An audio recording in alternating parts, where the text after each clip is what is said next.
Hello everyone, I'm back in the woods. Obviously it's my favourite place because I spend a lot of my time here at the moment, and I know that everybody's enjoying their gardens. I don't have a garden, so that's why I'm always out walking, taking the dog for a walk, and we have lots and lots of different woods around where I live in North Weald, so I'm very lucky. So I brought a story with me today, and the author is Simon James. The title is The Wild Woods, and the story is about a little girl called Jess and her granddad who go out on a woodland adventure. Now throughout the story you might hear different birds. We have lots of peacocks in the village, which is adjacent to these woods, so you might hear peacocks too. There's Jess and her granddad, and they're walking across a bridge. There's a little squirrel.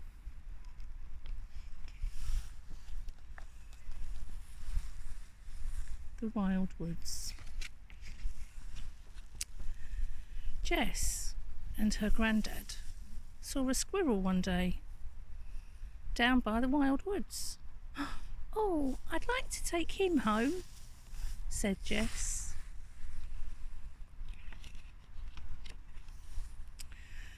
"You can't keep a squirrel," said Grandad.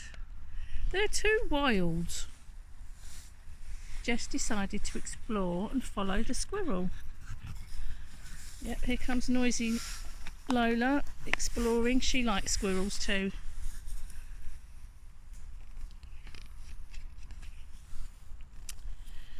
"Don't worry, Grandad," said Jess. "I'll look after him." "But Jess," called Grandad, "you can't keep a squirrel. What are you going to feed him?" There's Grandad climbing over the gate, and Jess is going into the forest, into the woods after the squirrel. Who remembers what squirrels eat? When we're at forest school, we often take things for the squirrels. Can you remember what squirrels really love to eat? Sweet chestnuts. There's Jess going across on the stepping stones, across the river. I'm not sure she should be doing that, but I'm sure she's risk assessed it. Maybe she's done it lots of times before. "He likes our sandwiches," Jess said.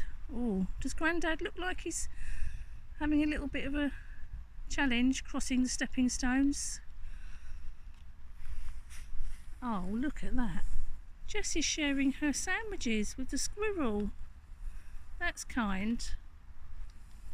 As long as it's okay for the squirrel to eat what's in there, of course. "But Jess, come back," shouted Grandad. "You can't keep a squirrel. Where's he going to sleep?" Oh, what's happened to Grandad? Do you think he fell in? He's wringing out his clothes. And there is Jess skipping across a fallen tree trunk, chasing the squirrel. Oh look, Grandad's crossing as well now. "I'll make him a bed in my room," Jess said. Oh, she's climbing up.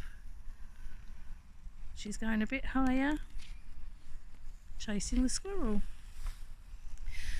"Hurry up, Grandad," said Jess. "Come and see. I think I found a waterfall." Oh dear, what's happened to Grandad? He looks like he's got himself into a bit of bother.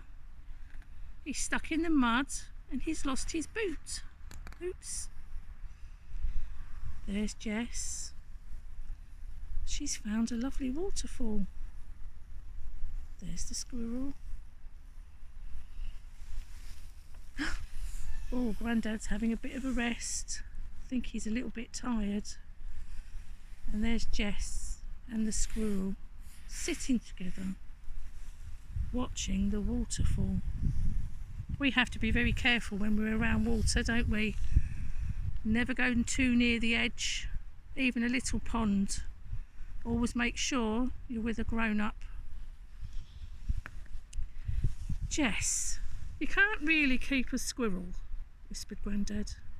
"I know," said Jess. "He belongs in the wild." "Oh, and it looks like the squirrel's now going home." "Bye," says Jess. "I love being in the wild," Jess said. "Can we come again tomorrow?" "Well, okay," sighed Grandad, "if we really have to." "Oh, good," Jess said, "because one of those ducks might need looking after."